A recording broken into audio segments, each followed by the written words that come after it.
Fala galera, beleza? Hoje nós iremos falar um pouquinho a mais sobre a morfologia das flores. Flores que são estruturas reprodutivas encontradas então nas angiospermas. Vamos lá?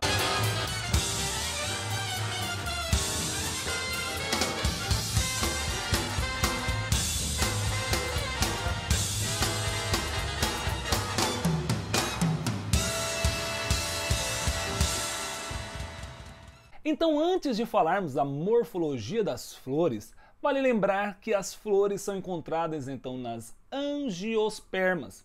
Angiospermas, o nome quer dizer então sementes que estão dentro de uma bolsa. Então, quem seria essa bolsa que armazena, que protege as sementes?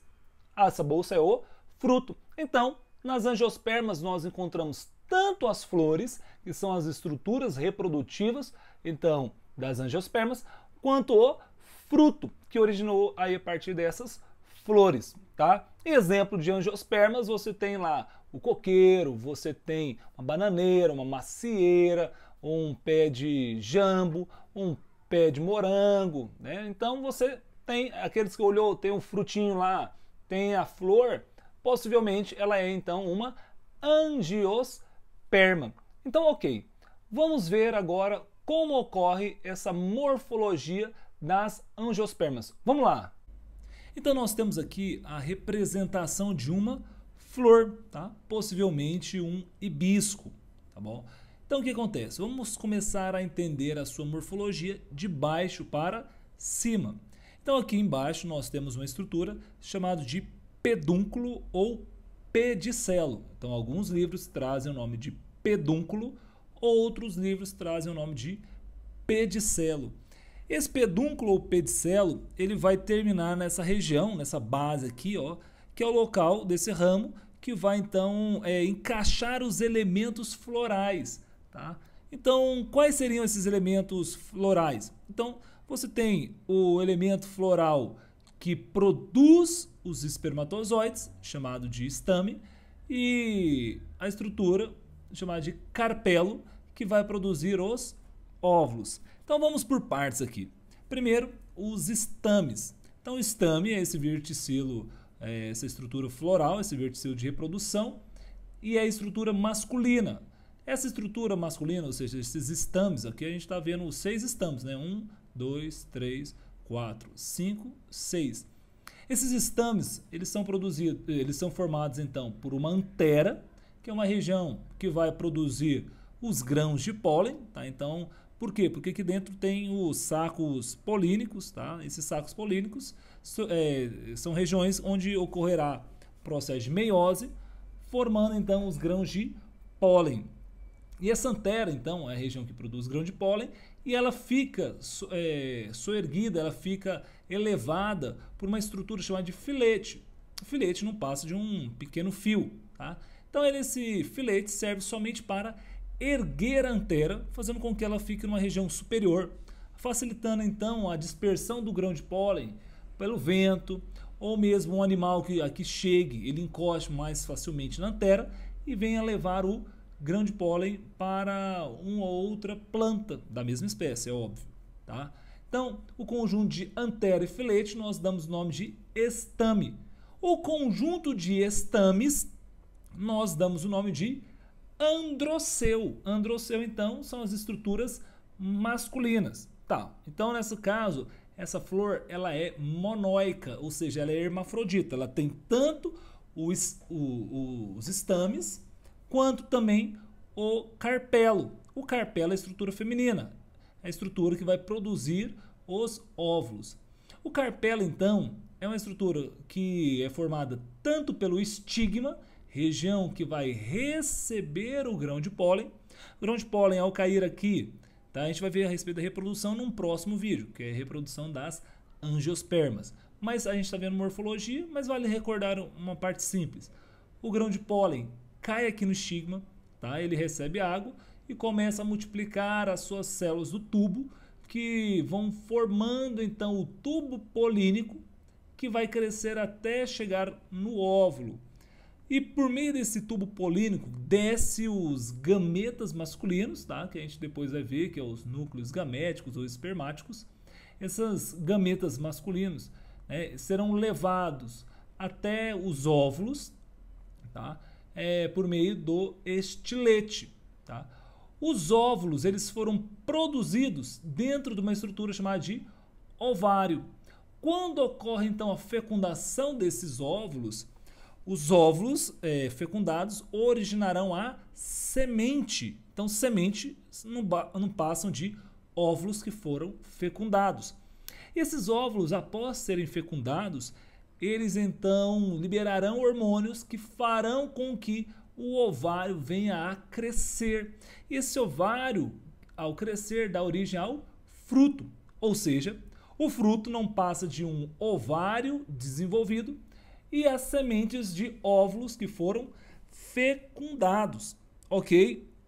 Então tá bom, vamos lá. Outras definições interessantes aqui. A gente consegue ver duas outras estruturas. Essa laranja, tá? Essa estrutura laranja nós damos o nome de pétala. Então, uma pétala, duas, três pétalas.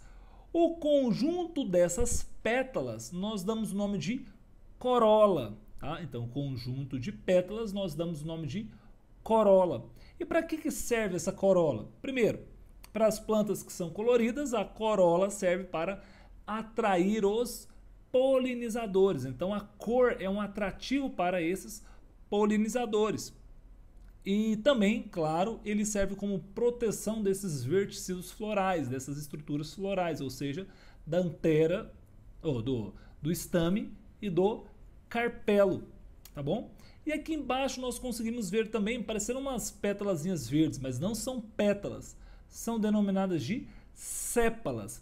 As sépalas, tá? Geralmente ela tem cor e textura diferente, tá? Das pétalas, e essas sépalas, elas servem também para proteção dos órgãos reprodutivos da planta. Geralmente, então, nós damos o nome da pétala e da sépala de perianto. Então, perianto é a união tanto das pétalas quanto das sépalas, ou seja, tanto da corola quanto do cálice. Então, a estrutura formada pelas sépalas, nós damos o nome de cálice. Cálice mais corola, nós damos o nome de perianto. E o que acontece? Quando esse perianto ele é formado por pétalas de cor e textura diferentes, tá? Mas se tanto o cálice e a corola tiverem a mesma cor, a mesma textura, aí sim a gente dá um nome diferente, chamado de tépala, tá bom? E o conjunto das tépalas, ou seja, quando são todos da mesma cor, tanto o cálice quanto a corola, o conjunto dessas tépalas nós damos o nome de perigônio. Perigônio, então, são pétalas e sépalas que se assemelham tanto na sua cor quanto na sua textura.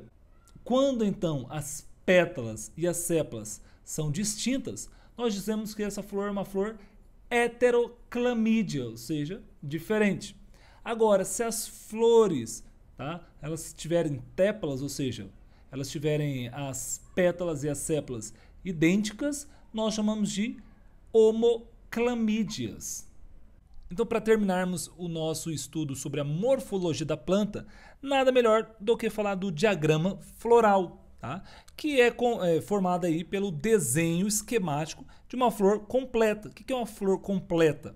É aquela então composta tanto pelo gineceu, androceu, o cálice e a corola, tá bom?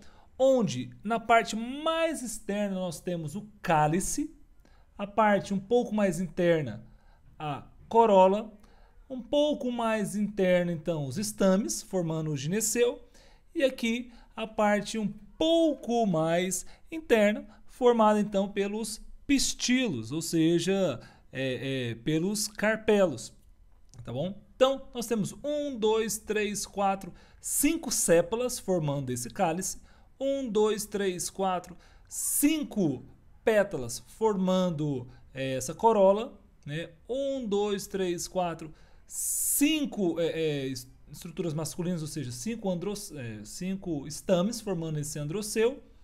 E nós temos, então, 2 estruturas femininas, 2 pistilos formando o gineceu. Então aqui nós temos essa fórmula, tá, do diagrama floral. Aqui nós vemos que essa planta tem 1, 2, 3 sépalas formando o cálice, 1, 2, 3 flores, 3 pétalas formando então a corola, 1, 2, 3, 4, 5, 6 estames, né? E 1, 2, 3 carpelos formando então o gineceu, tá? Então você pode aí agora pensar o que você tem aqui, tá? Olha que legal. Nós temos mesma cor aqui, tanto do cálice quanto da corola. Então, quando nós temos mesma cor, mesma textura, aqui ele está representando a tépala, tá? E o conjunto dessas tépalas, lembra que nós damos o nome de perigônio. Então, aqui você vê os estames, tá? Os estamezinhos, 1, 2, 3, 4, um monte de estamezinho aqui. E aqui nós também vemos os carpelozinhos, né? 1, 2, 3, 4, 5, 6, né? 6. Beleza? Pessoal, ficamos por aqui. Espero que todos tenham gostado. Se você gostou, curta esse vídeo, compartilhe com seu colega, se inscreva no canal e faça os seus comentários, suas perguntas, que assim que eu conseguir, eu vou responder cada uma delas. Um forte abraço, até mais e tchau, tchau!